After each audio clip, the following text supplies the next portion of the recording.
Welcome to the Slop Farm. Enjoy the video. You start right away by confirming prerequisites. You need sign-in access or admin rights and a backup of important Drive files. Once done, open Drive. Google .com or the Drive app on your device and sign in to the account you want to remove. Make sure to download or transfer any files you must keep, since removing the account can block access. Now that you're signed in and backed up, proceed to account management. This is the first actionable step toward You now navigate to account management and remove access.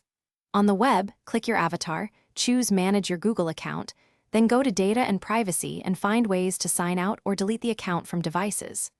On mobile, open the Drive app, tap the menu settings, then the account and choose Remove Account or Sign Out.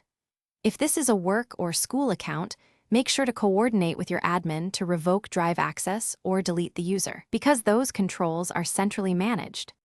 Finish by verifying the account is gone.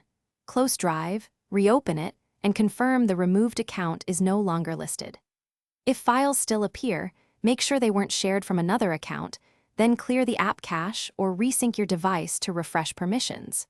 If removing a managed account fails, try incognito or another browser to rule out cached sessions, and make sure to contact your administrator for managed accounts. One key tip: always recheck file ownership and shared links before you finalize removal. Thanks for watching. Consider subscribing if we helped you today.